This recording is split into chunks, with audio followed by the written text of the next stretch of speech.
I'm Len Schroeder. And I'm Julio Zamora. Hank called the Bloomers in the Garden hotline, asked about the spotted lanternfly and sticky wrap. You'll hear all about it during our first segment. We had our first frost this past week. Have you noticed parts of your lawn changing colors?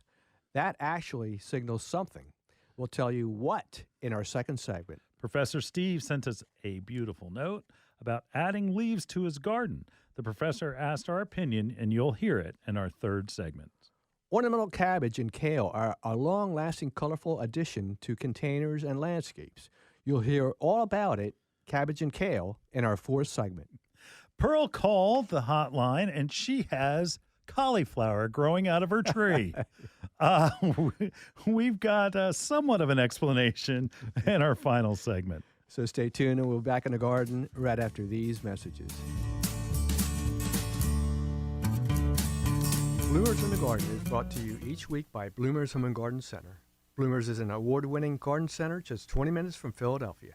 Bloomers has been providing expert advice turning brown thumbs green for over 30 years.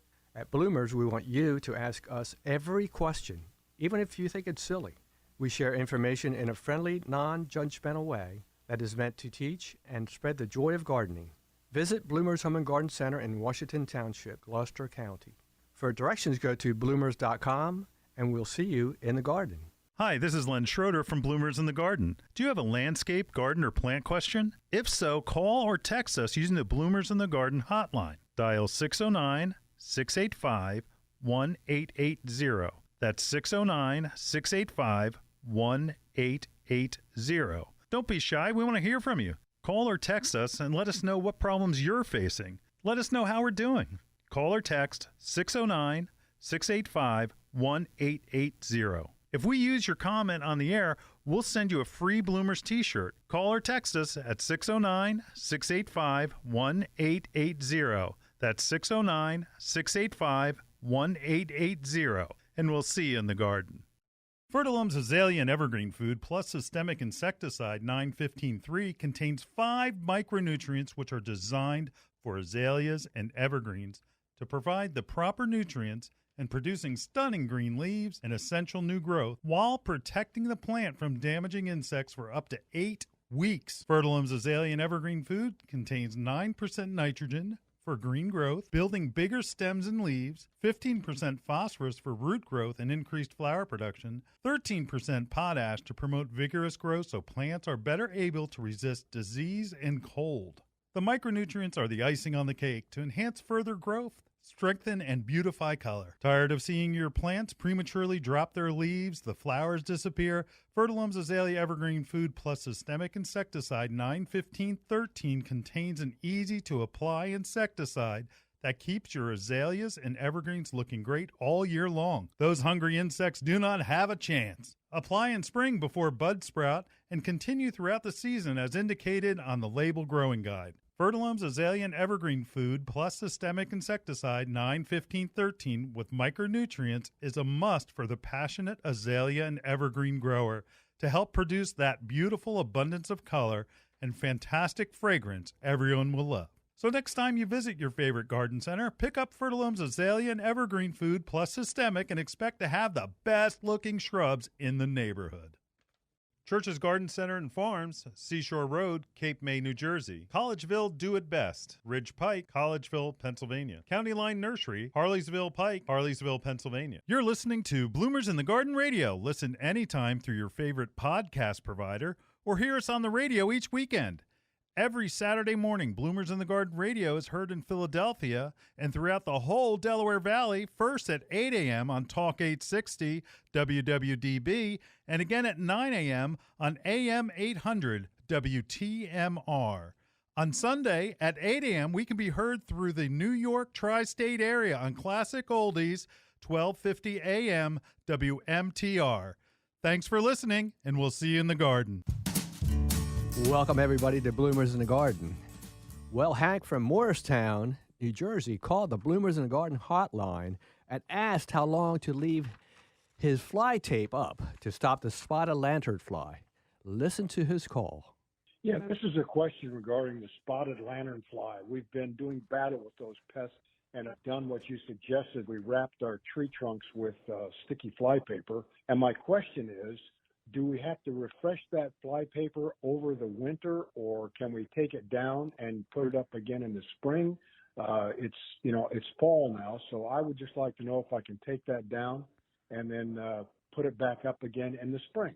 Love your show. Love you guys. Thank you very much for all your help. Looking forward to hearing from you. Oh, look at that. Very nice. Very nice, Hank. Hey, Thank you. Hank. Julio, you talked to Hank, right? Yeah, I talked to Hank. He was down in Florida. He's down in Florida. Okay. You take a little break in the action, huh? Yeah.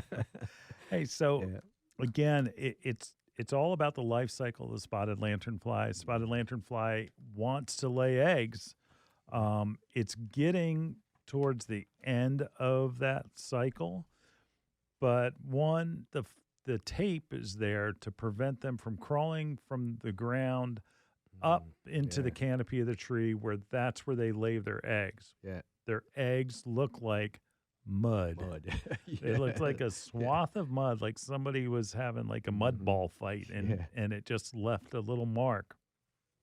Inside there is where the egg casings are, and they're hidden, and that actually, if you wash that mud off, you can see where they look like individual eggs. Yeah, little dots. So I would leave it on for a little bit longer. I would wait till we have regular freezes where you know that all of the spotted lanternfly are pretty much gone, and that they don't really go anywhere. They kind of just go dead.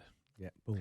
That their next generation is up in the tree. So, it's that multiplication. Just like when you plant a garden, you plant one tomato plant, and you get 100 tomatoes. Where if you have one spotted lanternfly, and I can't remember the exact number of eggs that they lay, but that's multiplication where you have. Yeah, I think it's like 30 to 50 in one little. 30 to, okay. Yeah. And so you want to leave that up.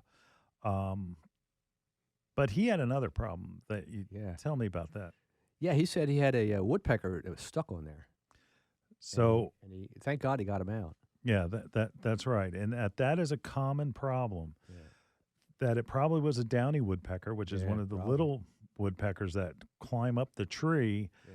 Now, what he did is exactly what he needed to do. He put some chicken wire over the tape, and basically, so it's a layer of banding. So fly tape, or if you going to use the Tanglefoot, it's a layer of that, and then it's basically a collar above that, so that as a bird will climb up the tree, that it climbs actually on the chicken wire, and where the spotted lanternfly will go under that chicken wire and get stuck, and then you have your spotted lanternfly turtleneck, right? Yeah, wow, that's great. Important to do. It is a little bit confusing. There are a lot of online aids that you certainly can get. Pennsylvania still, because it started here, that's the place to really go. University, Pennsylvania. I mean, they're going to be, and it's Penn State, and it's the Pennsylvania Department of Agriculture. They're the ones that are still the leaders when it comes to spotted lanternfly. Yeah, they have the history already. Yeah, I mean, it's unfortunately it's widening and getting out there to where it wasn't in New Jersey, it wasn't in New York, it wasn't in Connecticut, and now it is. It wasn't in Delaware, it wasn't in, and it just is spreading all the states up and down the eastern seaboard. But also it's going west as well. And we have to do our best to stop it.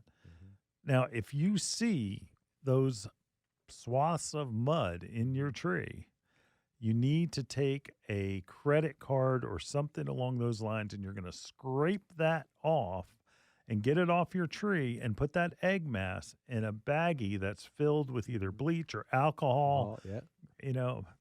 For your clothes' sake, just use alcohol. And that will kill the eggs, so that you're not going to have an issue come springtime.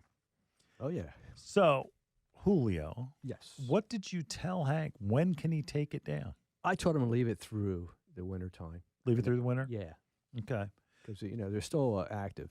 So you got to think about, how does this work? So if the eggs hatch and they're in the canopy, they're going to come down, and those were all those little black insects that people saw, and people came to us and they saw, that are scurrying all over the place. And it does go on your vegetables, and it does get into your flowers. And some people had them crawling on them, and they're not looking for anything. It's just They're not. they had nowhere else to go. But you want to spray for that in the spring. We have recommended a drench, and that's imidacloprid. But unfortunately, I'm going to say it, Julio. Go ahead. Legislators don't know what they're doing, and they went and they took it off the market. New Jersey is the next one to fall. Maryland fell already. Pennsylvania can't be far behind. But the imidacloprid that we've been talking about for years, people say about the bee issue, that it's a bee problem. We've also demonstrated that, studies from the University of Kentucky on clover, where it did not translocate from the soil through to the pollen.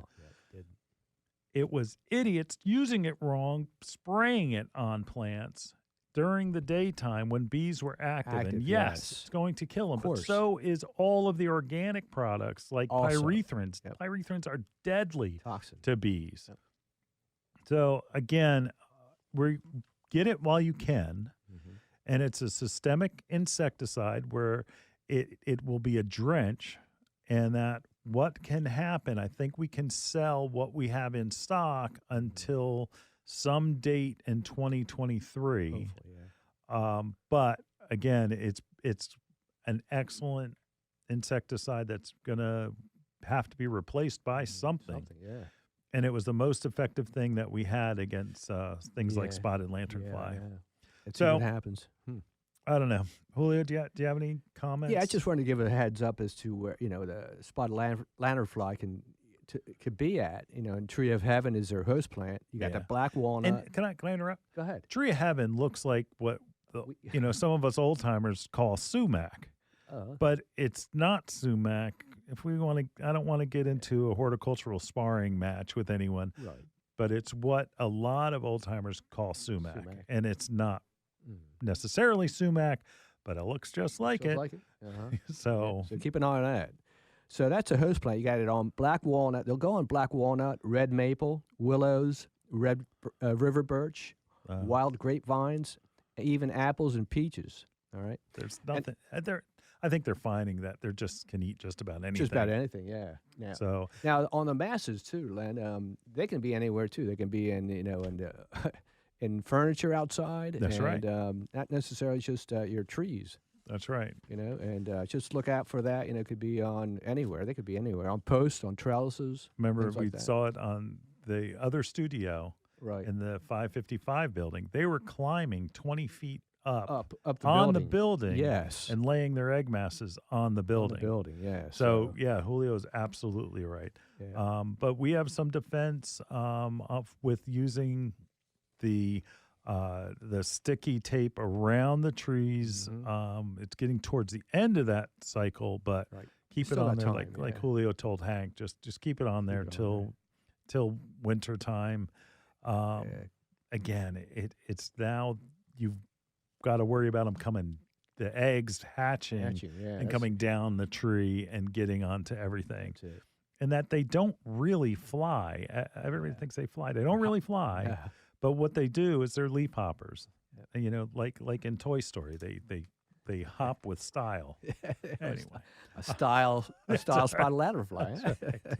Anyway, all right. Anything to add, Hul? No, that's about it. All right. Keep after it. It is not a solved issue. Lots of problems with it, and it's especially the orchards are having a really hard time. Grapes. Absolutely. In the wineries and things. So, all right. We'll be right back in the garden right after this.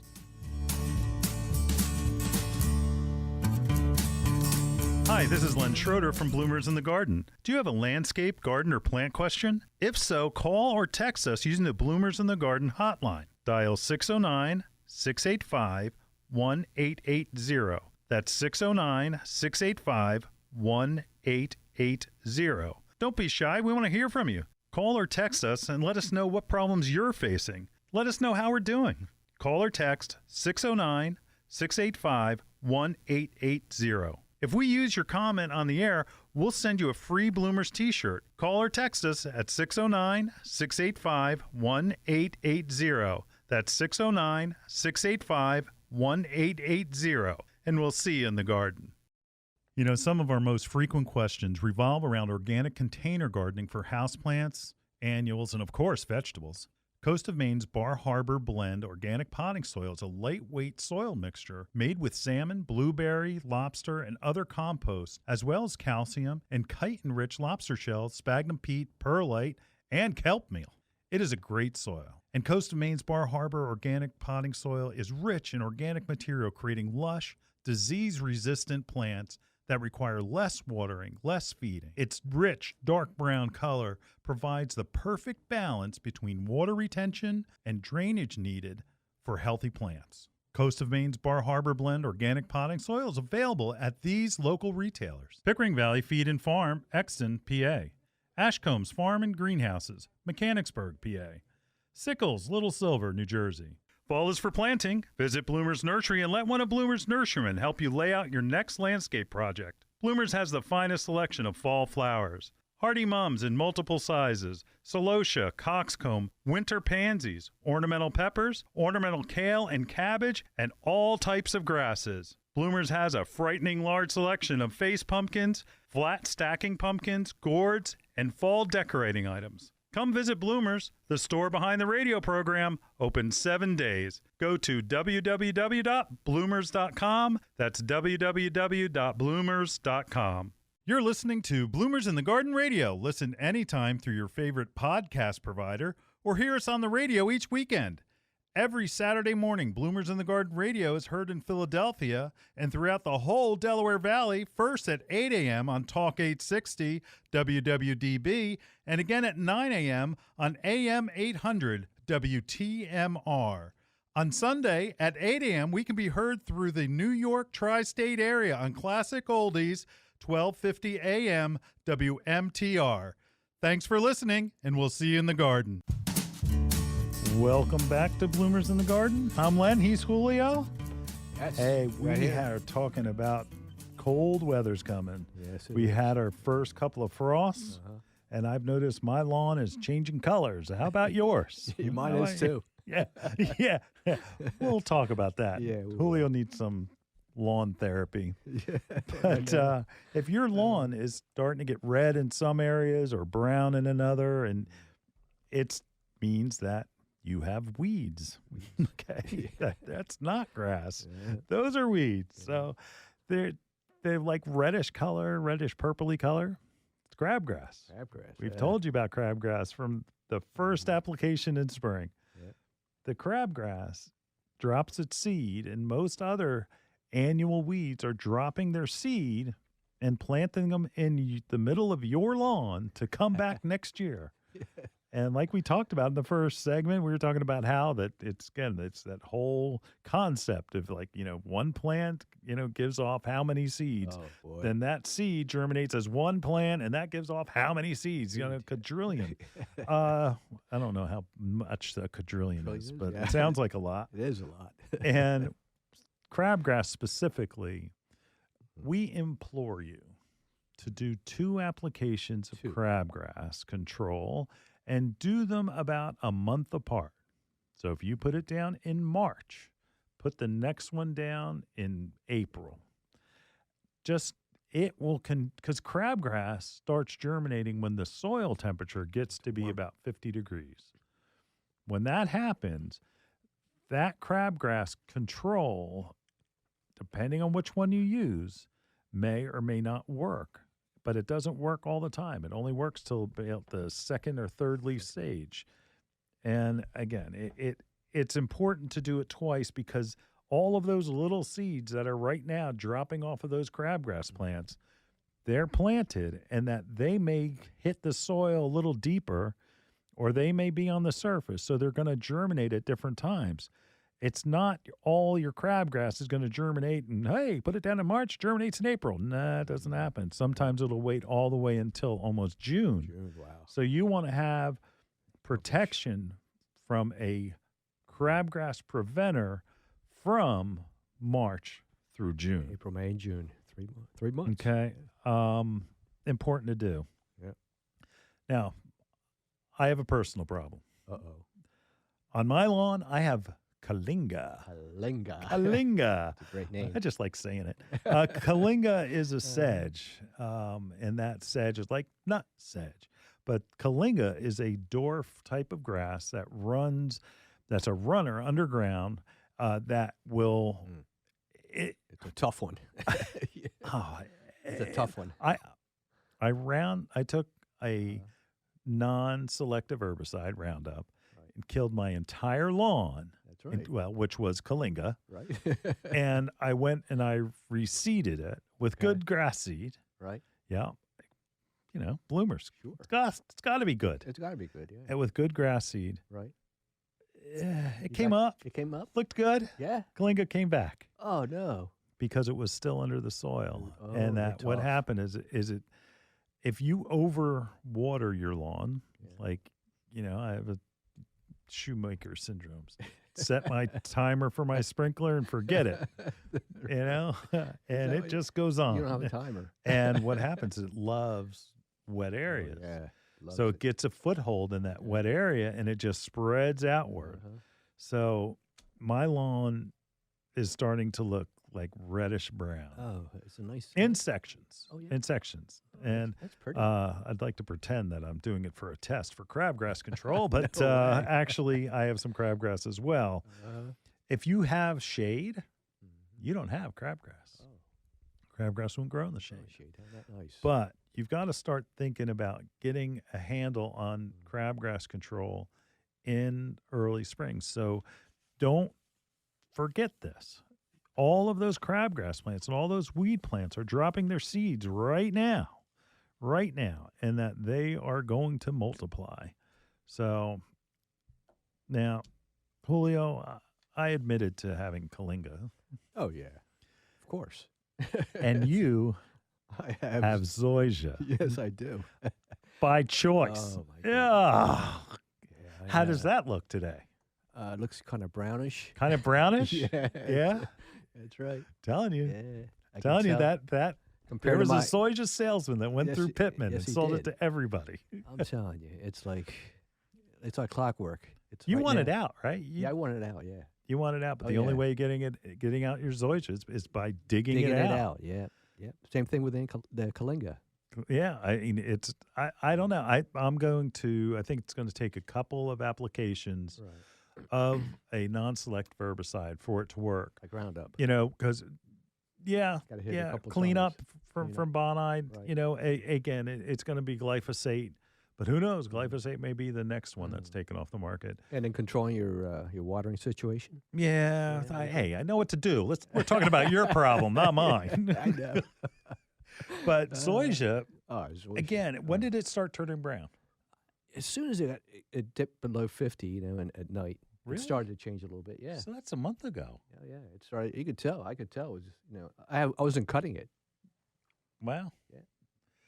All right. So if your lawn's changing colors and one of them's all brown, Yeah. there's a good chance you have Zoysia. That's right. It likes a warm weather.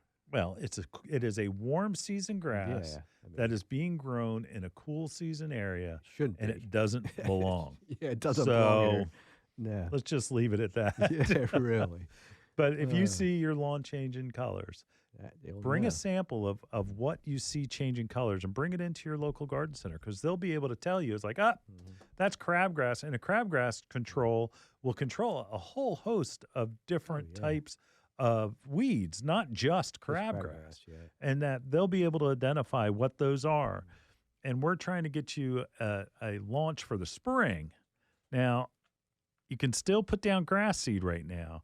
Again, soil temperatures are still warm enough to germinate grass seed, But again, it's getting, you probably have another month before that's about it. It's pretty good. Not Yeah. bad. Yeah. And make sure that you're feeding your lawn, because right now what's left Yeah. is the good grass. That's right. Winterized. All the bad grass is dead.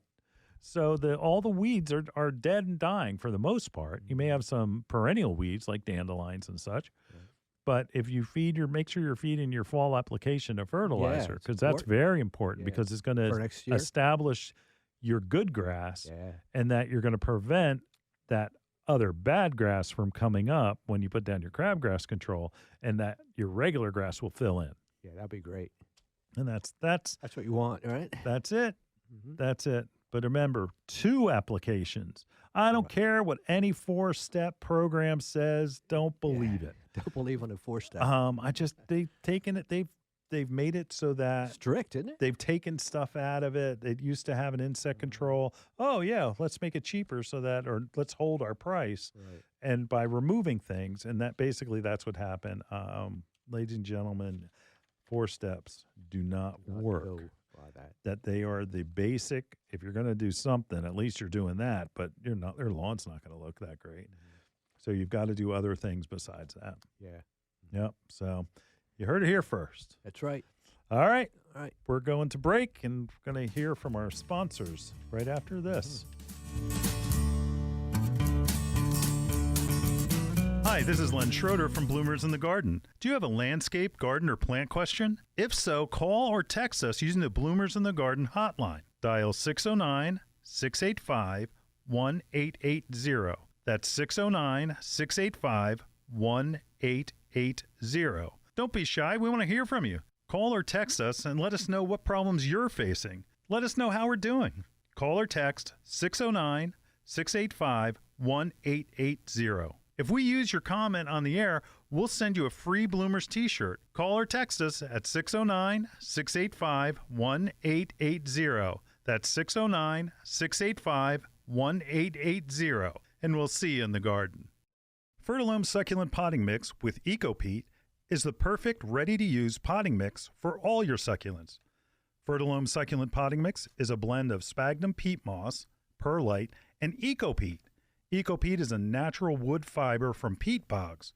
When added to Fertilome peat moss, it produces a superior professional substrate with an exceptional ratio of air porosity and water holding capacity. Fertilome Succulent Potting Mix will ensure maximum drainage with ideal water retention. It's simply the best succulent mix on the market. Ask for Fertilome by name at your local garden center. Available at Daniel's Garden Center, Sumneytown Pike, Harleysville, Pennsylvania. Gasper's Home and Garden, 316 Tanyard Road, Richboro, PA. Church's Garden Center and Farms, Seashore Road, Cape May, New Jersey. Collegeville Do It Best, Ridge Pike, Collegeville, Pennsylvania. County Line Nursery, Harleysville Pike, Harleysville, Pennsylvania. You're listening to Bloomers in the Garden Radio. Listen anytime through your favorite podcast provider or hear us on the radio each weekend. Every Saturday morning, Bloomers in the Garden Radio is heard in Philadelphia and throughout the whole Delaware Valley, first at 8 a.m. on Talk 860 WWDB, and again at 9 a.m. on AM 800 WTMR. On Sunday at 8 a.m., we can be heard through the New York tri-state area on Classic Oldies, 1250 a.m. WMTR. Thanks for listening, and we'll see you in the garden. Welcome back to Bloomers in the Garden. Folks, Professor Steve, one of our best friends we have, he comes over to Bloomers every week, more than once, by the way. And he was under the weather a little bit, but he's back again, and we love that he's back with us. He brings a lot of joy to us. And he wrote us a really nice letter, I want you to hear this, but he's adding leaves to his garden and asked us his opinion, or our opinion, what we thought. Here's his letter, and go ahead, Len. Bloomers in the Garden, world's #1 radio show. Oh, look at that. Hello, Professor Steve. Dear Len and Julio, what a joy it is to be back in the garden. I've been in the greenhouse for a week now, and I have started raking up my leaves, and while wondering what to do with them, I decided to spread them in a pile covering my vegetable garden. My idea is not to only use them in the spring as compost, but to get immediate relief by keeping my vegetable garden soil warmer for planting in the spring. I'm interested to know what your expect opinions would be. Expert, I know. You want expert opinions would be. Yeah. Sorry, Steve. Would be on this subject. Thank you for all you do, and see you in the garden, Professor Steve Marlowe. There you go. We talked about this. Yeah, we did. We talked about this. Yeah. Depends on the leaves. Mm-hmm. Right. If you've got heavy oak leaves, they don't break down too well. But if he's using them just to cover his garden for the winter, he'll suppress weeds. He will keep the soil temperature warmer. Yeah. But if he's expecting to turn them under, I think that might be a mistake. Yeah. If he keeps them just over top, right? Right. That will do its job, and then pull them off, and then put them in a compost pile, shred them up. Now, you told me that you have a blower shredder thing. Yeah, it's like a vacuum. Mine does not only blow, it'll be acting like a vacuum. It'll suck up the leaves, and it breaks it down. I have a little bag that's attached to it. Okay. And it just, crumbles it up in little pieces, and I throw it in my garden. Okay, that's a great idea. It's like it makes it into, so it real shreds fine. the leaves. Yeah, it's really fine. As it's going through, really fine. So you can put them into your garden, aerates it a little bit. Yeah. And that's one benefit. If you have the whole leaf, it's a problem. Yeah. But if you have the little pieces, it's a benefit because aeration, I mean, your soil must be fluffy. It is very fluffy. Very fluffy. Yeah. So that would definitely work. I like the idea of, you can do the leaf thing, right, but I like a cover crop. Yeah, I like that too. A cover crop, if you use crimson clover, that will add nutrients back into your soil. A clover, nitrogen-fixed bacteria, and that will add that nitrogen back into your soil when you turn it over in the spring. And also, it will suppress weeds. That's even better. So, I mean, you don't need, like everybody thinks, cover crop, like they need a farm, but it comes in little seed packets. Like we've got a little seed packet here that would cover an area that's probably 15 by 10, something like that. Small area. You just spread it around. Yeah. And again, it is not that there's going to be many pollinators out, but it is a pollinator as well. It's got nice flowers. And you could do a cover crop mid-season too. Yeah. Like where you're done picking your early crop vegetables, you go ahead and put a cover crop on it in that area, and then you turn it over right before you put in your fall vegetables. Yeah. So that's something you can use it more than just once a year. Yeah, I think that's a great way of doing. You're ending your season like that. Better than the leaves, I think. And it's crop rotation. Yeah, crop rotation, which is good. But Professor Steve's onto something with getting the soil temperatures warm enough to be able to plant earlier in the spring. The only problem is we have that ambient temperature frost, like a lot of you may have noticed. We haven't had 32 degrees yet. No. Frost will come when it is at 40 degrees. So you've got to be aware of that. But if you're doing things like Julio's favorite, kohlrabi. Yeah, kohlrabi. Kohlrabi or any of the cold crops, you can absolutely get an early start because they can take a frost. Oh, yeah, that'd be nice. That's right. Anything to add, Hul? No, I like the cover crops a lot. I think that's not many people use them. No. You know what I'm saying? Underused. Yeah. Underused. So. Yeah, we forget about them. Yeah. Yeah. And they're fast germinators too. Like a week, you have them. Yep. Yep, and it'll germinate in cold weather as well. Cold weather, yes. Right now is the time to do it. So get out there and go to your garden center and get your seeds right now. That's right. All right, we'll be back in the garden right after this. Hi, this is Len Schroeder from Bloomers in the Garden. Do you have a landscape, garden, or plant question? If so, call or text us using the Bloomers in the Garden hotline. Dial 609-685-1880. That's 609-685-1880. Don't be shy. We want to hear from you. Call or text us and let us know what problems you're facing. Let us know how we're doing. Call or text 609-685-1880. If we use your comment on the air, we'll send you a free Bloomers t-shirt. Call or text us at 609-685-1880. That's 609-685-1880, and we'll see you in the garden. The Bird Sanctuary at Bloomers Home and Garden Center is dedicated to the care and feeding of wild birds. We carry a flock of feeders like the Brome Squirrel-Proof Feeder, which has a lifetime guarantee.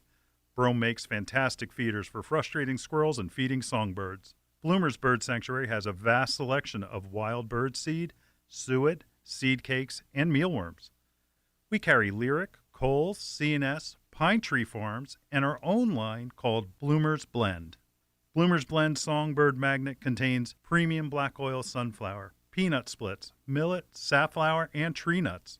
It's sure to attract the most colorful songbirds to your yard. Bloomers Home and Garden Center is located in Washington Township in Gloucester County, New Jersey. Visit us online at www.bloomers.com. When you come in, ask for Shirley Spurbeck, Bloomers Wild Bird Specialist. Mention you heard it on Bloomers in the Garden Radio, and we'll give you $10 off a 20-pound bag of Bloomers Blend Songbird Magnet Mix. Dreaming of a gorgeous garden? Give your azaleas, rhododendron, blueberries, and evergreens a powerful boost with the #1 acid-loving plant food, Espoma Organic Hollytone. Hollytone is a perfect blend of natural, long-lasting ingredients that nourish plants for stronger roots, faster growth, and bountiful blooms. Plus, it's easy to use and safe for people, pets, and planet. Visit espoma.com for a retailer near you and helpful gardening tips. Espoma, a natural in the garden since 1929. You're listening to Bloomers in the Garden Radio. Listen anytime through your favorite podcast provider or hear us on the radio each weekend. Every Saturday morning, Bloomers in the Garden Radio is heard in Philadelphia and throughout the whole Delaware Valley, first at 8 a.m. on Talk 860 WWDB and again at 9 a.m. on AM 800 WTMR. On Sunday at 8 a.m., we can be heard through the New York tri-state area on Classic Oldies, 1250 a.m. WMTR. Thanks for listening, and we'll see you in the garden. Welcome back to Bloomers in the Garden. Ornamental cabbage and kale. Yeah. You know, they used to call it flowering cabbage and kale, but it really isn't. If you want it, you never want your cabbage and kale to flower. But you can certainly see why. Yeah, really. Look, hey, it is a stunning ornamental plant. It's beautiful. That if you're looking on YouTube, Julio's holding it up just to see the color that's in the center of the kale. And here's the difference. How do you know the difference between cabbage and kale? Cabbage is a smooth leaf, and it looks like a cabbage. It has that leaf that that you can just, it's really like you can see where water would bead off of it, and that where it centers it to the plant, and you can see where it would like form a head if it was a regular cabbage. Right. The kale is fluffy. When you look at it, it's ruffled. It has a different texture. And all the time when we talk about, designing, whether it's your landscape garden planters, right? It's color, texture, form. That's it. Color, texture, form. And that there are so many different varieties. Oh, yeah. So many. I mean, when you first started, there weren't that many. No. There's the one that looked like a cabbage, and there's the one that looked like a kale. And that was about it. They had different colors in white and pink, and basically it was white, pink. They called it a red, but it wasn't really red. It was like a darker pink. Right. Now, some of the kales where there's a Yokohama variety of kale, and it's tall. It grows really tall, and that it's fringed, and that it's individual leaves. Okay. It doesn't look like a head. It doesn't look like a head. Like this one right here. Yeah, like all the cabbage and kale normally look like. It's just very different fringed leaves, but they're very pretty. Also, there's a peacock variety, which is like lacy. Oh wow! But to me, what I'm most excited about is not necessarily the individual plants, but the big plants, but the smaller ones. 4-inch. You can get now 4-inch kale, like at Bloomers, 4-inch kale or cabbage, and putting that along with a you can take pansies, winter pansies, and mix that together, and that will look great. Great. That'll look great. Your pots, oh my gosh. Yeah, and the small, it just adds, again, color, texture, form, where the form and texture of the ornamental kale is specifically, to me, along the edge of a pot, followed up by the colors of yellow or even orange for this time of the year, Right. and the blue. To me, the blue blotch pansies are my favorite. Oh, they're beautiful. And that where you'll add to that, you can do celosia. Celosia is the first frost freeze we get that's significant is going to wipe out the foliage on celosia. The actual flower will stay. Mums will stay. Right. And that where you can make a nice combo pot, certainly for Thanksgiving, and you can go and take an Alberta spruce. Yeah. There's smaller Alberta spruce. Jean Stilly is a columnar variety of Alberta spruce. That's Jean Stilly. Like 2 foot, It looks like, when they spell it, it's Jeans Dilly. Yeah, That plant does really well in a container. But it also, now, when you get to the Christmas season after Thanksgiving, we do have 20-degree weather on a regular basis. Yes. So that's going to knock out the celosia. The mums may be done flowering. But the kale and the cabbage are going to be stars because the inside color really, really brightens up the colder the weather. It grows out. Yeah, so it's in that center of that plant. And then instead of it being like right now, you may look at it as like, it looks like cabbage for sure. Yeah. But what happens is that the color difference where on the outside is going to look small because it's so colored up in the center. And that's what's going to happen. And that will happen into your combo pot. So when it's cold and really cold, that's when they shine. Then you have your Alberta spruce or another type of evergreen. Yeah. But you don't have to do that. And how about, we were talking yesterday about berried plants, right? Berries, yeah. So like Sprite, for instance, is a winter berry. That's a low, it's a low growing plant. There's also standard winterberry, holly, and you could use that. Get some evergreen branches from one of your trees in the yard, put it in that pot, and now all of a sudden you've got a beautiful winter pot. Oh, yes. That with, it all of a sudden looks like Christmas. Yeah. You can change that and real that quick. Cabbage will still work. Yeah. The cabbage will get a little funky. Usually it's into January. When we have like really, really cold temperatures, like 20s. 10 degrees, 20s it can take. 20s? But when we get to that 10 degrees, and then it just starts smelling like cabbage. Yeah, but it lasts for a tremendous long time. And at that point, you leave all those branches in there and that you just pull those out, the cabbage or the kale out, and you still have a beautiful representation for the winter season.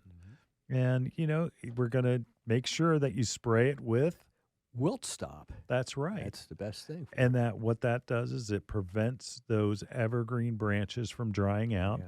It'll actually even help your cabbage a little bit. But if you look at a cabbage leaf, it almost has it on it. And that's why it can take that cold. Yeah. Anyway, anything to add, Julio? I talked a lot. No. Well, I love the fact that you transition from one to the next. It's really, from the fall into the winter really easily. Yeah. And one plant. One plant. One plant. Yeah. So often, and that's one thing that what we stress a lot is it's foliage color. It's not always about the flowers. No, it is. It's about the foliage. And you can have foliage on a plant that's going to be in color a lot longer than a flower. That's right. So when your mums are done, hey.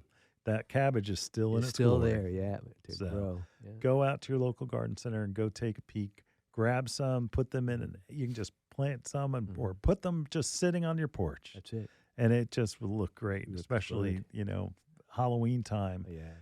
Halloween. Yeah. Look for ideas to make your own combo pot. Yeah. That's the best. It is. It's creativity. And there's so many of those things that are basically they're like little torches or little things that for the Halloween season. Yeah. Even Christmas season. Oh, yeah. Right? So, I don't know. Anyway, All right, we've got to take a break. We'll be right back right after this. Hi, this is Len Schroeder from Bloomers in the Garden. Do you have a landscape, garden, or plant question? If so, call or text us using the Bloomers in the Garden hotline. Dial 609-685-1880. That's 609-685-1880. Don't be shy. We want to hear from you. Call or text us and let us know what problems you're facing. Let us know how we're doing. Call or text 609-685-1880. If we use your comment on the air, we'll send you a free Bloomers t-shirt. Call or text us at 609-685-1880. That's 609-685-1880. And we'll see you in the garden. You know, some of our most frequent questions revolve around organic container gardening for houseplants, annuals, and of course, vegetables. Coast of Maine's Bar Harbor Blend Organic Potting Soil is a lightweight soil mixture made with salmon, blueberry, lobster, and other composts, as well as calcium and chitin-rich lobster shells, sphagnum peat, perlite, and kelp meal. It is a great soil. And Coast of Maine's Bar Harbor Organic Potting Soil is rich in organic material, creating lush, disease-resistant plants that require less watering, less feeding. Its rich, dark brown color provides the perfect balance between water retention and drainage needed for healthy plants. Coast of Maine's Bar Harbor Blend Organic Potting Soil is available at these local retailers: Barlow's, Seagirt, New Jersey; Espen Shade's Garden Centers and Greenhouse, Monton, Pennsylvania; Ashcomb's Farm and Greenhouse, Mechanicsburg, PA. Dreaming of a gorgeous garden? Give your azaleas, rhododendron, blueberries, and evergreens a powerful boost with the #1 acid-loving plant food, Espoma Organic Hollytone. Hollytone is a perfect blend of natural, long-lasting ingredients that nourish plants for stronger roots, faster growth, and bountiful blooms. Plus, it's easy to use and safe for people, pets, and planet. Visit espoma.com for a retailer near you and helpful gardening tips. Espoma, a natural in the garden since 1929. You're listening to Bloomers in the Garden Radio. Listen anytime through your favorite podcast provider or hear us on the radio each weekend. Every Saturday morning, Bloomers in the Garden Radio is heard in Philadelphia and throughout the whole Delaware Valley, first at 8 a.m. on Talk 860 WWDB and again at 9 a.m. on AM 800 WTMR. On Sunday at 8 a.m., we can be heard through the New York tri-state area on Classic Oldies, 1250 a.m. WMTR. Thanks for listening, and we'll see you in the garden. Welcome back to Bloomers in the Garden. Our old friend Pearl, we haven't heard from her, Len, from Philadelphia, called the Bloomers in the Garden hotline. It sounds like she has a hole in her Japanese maple that is growing lichen. Listen to her call. Hi, Len and Julio. This is Pearl from Philadelphia. I have a tree question for you. We have a beautiful Japanese red maple in the front yard, and it's about 70, 75 years old. Wow. And in the 80s, we had to cut back some of the lower branches because they were growing into the wiring leading to the house. And now a couple of the holes, I guess, or lips where they leave a little part sticking out from cutting off the branch, something's eating it out. A couple of years, there was grass coming out of it, and now there's one that's really deep, and it's going like into the trunk of the tree, and I poked inside of it the other day with a stick, and there's like a big lump, white lump, because I thought it was a white trash bag. And then when I punched it with the stick, it's hard. It's like a cauliflower. So I'm wondering, what in the world is it? I love that tree. It's beautiful, and I'm amazed at how when the fall comes, the leaves turn red, and then they drop off, and in the spring, it blooms out red again, and the leaves turn green for the summer and then go back to crimson and red in the fall. I love that about that tree. And I've also noticed that there's like some mildew on it from rain washing down on the branches, the lower branches and the trunk of the tree. And I just don't want to lose it. So I'm hoping that you all can tell me what this is and I've cut off some ivy that was trying to grow up on it. I know that smothers the trunk and keeps it from breathing properly. But anyway, I want to keep that tree, but that's what's happening with it. One of the holes, it's gotten deeper, and now there's something growing in there like a cauliflower. But the tree is starting to turn red again for the fall, and I just don't want to cut it down. I hope I haven't waited too late to get something that'll stop whatever it is that's eating that hollow. It's really deep, and it's going like into the trunk of the tree. So, okay, again, I'm Pearl from Philadelphia. Thanks, Julio and Len. Take care. Bye now. Thank you, Pearl. It's good to hear from you again. It is. Isn't it? It is. Yeah. Ooh, a lot of issues there, huh? Len? Yeah. Pearl, if you can take a picture of what you're talking about, that would be a huge help. We think we know what it is, but if you can take a picture and then just text it to the Bloomers in the Garden hotline, then we'll get it, and that'll help us narrow it down. Right. But honestly, I just think it's lichen, where the branch that was cut off in the 80s, that heartwood is just basically rotting, and that's forming an area just for something to grow, and mostly it's like a mushroom kind of thing. But again, it's hard to see where it is. Also, if you have mulch that's leading right up to it, that a lot of times the organic matter, as mulch breaks down, will form those types of the spores form, and it forms those types of things, looking kind of like cauliflower. It's low to the ground. I really don't think it's an issue. That I'm hoping that it's healing, and that, like because the key word when you said like the lips, where it's forming and it folds into itself as it's healing. Hard to say without pictures, don't you think? Cool. Yeah, I think so. It's really hard. So it's lichen, if it is lichen, yeah. and lichen is, you see it all the time on pine trees, and you see it on a lot of trees, and it scares people, but it's really just something that it's growing off of organic matter. It's something that happens. I can't quite say it's a symbiotic relationship, but it's not something that is going to be detrimental to the tree. It will kill it. And another question I would have is how much water? How much water they get? If it's getting water and that hole is at the base of the tree, that may be an issue. Yeah. If it's higher up on the tree, anywhere from, say, 2 feet or higher, then that's okay. One thing I would like you to look for, scrape away. If you have mulch, it sounds like you have ivy. Yeah. You need to maybe look for termites. Yep. See if there is any termite activity around. It's going to be a little cool, so you're going to have to maybe dig a little bit, or look for small holes that are in the root structure, or anything that's creepy crawly, even if it could be wood destroying ants. Have you had an issue with termites? I don't know. There's a couple of things. Get us that pictures. Then that I think so. Take a bunch, and you can send them to us. We'll get a better idea of what it is. But again, if you have like white flakes that are on your tree that can be scraped off, you either have scale, but with this one, it does not sound like scale. That you have lichen, and I don't think it's an issue, but I don't want to totally commit without seeing pictures. Anything else to add on? Yeah, this tree is 75 to 80 years old. Isn't that amazing? Wow. That's amazing. That Julio and I is both went, wow, when we were we turned listening to the call. I was like, wow. Wow.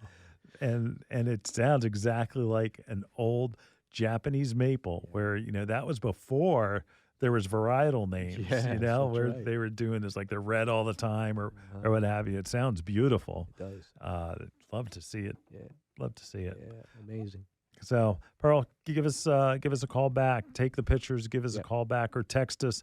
Text us the pictures, and then text us a message after you look for those termites. All right, because I don't think it's an issue, but on a tree that is that important to you, that is that big and that old, take a look just to be on the safe side. All right. We'll be back in the garden right after this. Hi, this is Len Schroeder from Bloomers in the Garden. Do you have a landscape, garden, or plant question? If so, call or text us using the Bloomers in the Garden hotline. Dial 609-685-1880. That's 609-685-1880. Don't be shy. We want to hear from you. Call or text us and let us know what problems you're facing. Let us know how we're doing. Call or text 609-685-1880. If we use your comment on the air, we'll send you a free Bloomers t-shirt. Call or text us at 609-685-1880. That's 609-685-1880. And we'll see you in the garden. Bloomers in the Garden is brought to you each week by Bloomers Home and Garden Center. Bloomers is an award-winning garden center just 20 minutes from Philadelphia. Bloomers has been providing expert advice turning brown thumbs green for over 30 years. At Bloomers, we want you to ask us every question, even if you think it's silly. We share information in a friendly, non-judgmental way that is meant to teach and spread the joy of gardening. Visit Bloomers Home and Garden Center in Washington Township, Gloucester County. For directions, go to bloomers.com, and we'll see you in the garden. You're listening to Bloomers in the Garden Radio. Listen anytime through your favorite podcast provider or hear us on the radio each weekend. Every Saturday morning, Bloomers in the Garden Radio is heard in Philadelphia and throughout the whole Delaware Valley, first at 8 a.m. on Talk 860 WWDB and again at 9 a.m. on AM 800 WTMR. On Sunday at 8 a.m., we can be heard through the New York tri-state area on Classic Oldies, 1250 a.m. WMTR. Thanks for listening, and we'll see you in the garden. Wow. Me and Julio, another schooled. Yeah, another school day. Wow. Schooled. Yeah, good to hear Pearl again. Yeah, it's good to hear. And also Professor Steve. Oh, yeah, Steve, thank you. Thank you for the letter. Steve is great because he comes in right after listening to the show every Saturday. So Yeah, he does, doesn't he? We love that. Look, don't forget to call the text the hotline, 609-685-1880. Leave your question, and then we call you back with your answer. We love listening to your calls and being able to help you. That's right. Hey, did you know you can listen to Bloomers in a Garden anytime? Search for us on your favorite podcasting platform or go to bloomers.com and visit the radio tab. Thank you, Brett. Thank you, Brett. New system today, huh? Oh, yeah. Not bad. Yeah. Not bad. It sounds great. All right. Aaron, great job today. Great job, Aaron. We will see you next week right here, same time in the garden. See you in the garden.